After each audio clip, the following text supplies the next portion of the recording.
બેટા પાણી લાવજે બેટા પાણી લાવ પાણી આવ લે પાણી બાપાને પાણી. અને ઓલે લઈ જાઉં છું. દાદા ઓલે. અને તું પાણી મંગાવશે ને પહાડીમાં છોકરો જો ભીખ મંગાવરા છે તો. હું કેસે તારી માં તો આજે પાણી મંગાવીને ખાલી તો ભીખ મંગાવરા છે. અરે બેટા એવું કોઈ નહીં હવે મારથી થતું નહીં આ તો ફેસલો કરી દેવ સાગર નાંદ તું રે કે હું રે. એટલે બેટા એવું નહીં મારે હવે હું આટલી ઉંમરે હવે તો ચો જવું હવે એ તમે ફેસલો કરી દે આડો.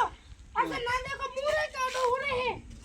હું ચો જવું મત કરી દે શું કરું હું તો ત્યાં સુધી બેટા મારે આ થતું હતું તો સુધી તો બધું કર્યું ઘેર મુએ હું કરું તું એ. આ ઘેર જે થતું તે બધું વાહણ કહે આ ઘર સાફ કર્યું આ બધું મેં કોઈ દાડો કોઈને બહાર કીધું કે મારી જોડે વહુ મારે અડધું ખાવાનું હાલે છે એ કોઈ નવાઈ વાહણ કરી આવે છે આ બધું કીધું બેટા મેં કોઈ દાડો છે કોઈ નવાઈ કરી છે. આવું ચો કીધું મેં કોઈ દાડો આ તો ફેસલો કરી જ જો તમે.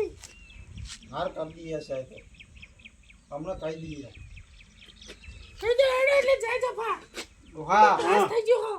તમે તાણમાં શું કરું ભાઈ? કરો તાન તો શું કરું રસ્તો કરો તાન બીજું શું જેવો રસ્તો કરું ભાઈ જો તાન તમને ફાવો તો હો તાન પણ ભાઈ મારે તારા વગર આ દુનિયામાં મારું કોણ છે આ શું કરીએ માં કાર મુખી મોનતી નહીં ને હવે તારે તો આટલું ના હેડી તારથી ભાઈ કિંમત તો તારથી ભાઈ ગાડી કોઈ ના હેડ્યું તાન પણ હું આ દુનિયામાં હવે ચો જઈએ ભાઈ કોક હું જતો હશે ને તો કોઈ એવું નહીં કે આ મનુભાઈ જાય છે આ એવું કહેશે કે ભાઈ આ પેલા સુરાના બાપો જાય છે તારે ભાઈ આ બધું જશે કોઈ મારું નામ નહીં ઓળખ કોઈ કહેવાનું નહીં સોનો મોનો ચોક જતા રહો કે તાન હું શું જવું ભાઈ પણ હવે મારું કોણ રાણી ધરી મારું પેલા છે મારે ભાઈ હવે શું કરવાનું તાર તું આવા છોકરા પાકશો તો મા બાપનું શું થશે ભાઈ હા હા તા શું કરીએ આમાં કયો એટલે મારે જતું જ રહેવું પડશે ભાઈ ભાઈ ને કાઢી મિલ લે છો એ તારે ભાઈ હવે તું તાર ભાઈ ને તું બોરો હું હવે મારો ચોક રસ્તો કરી લઈએ હો હા સારું ભાઈ યાર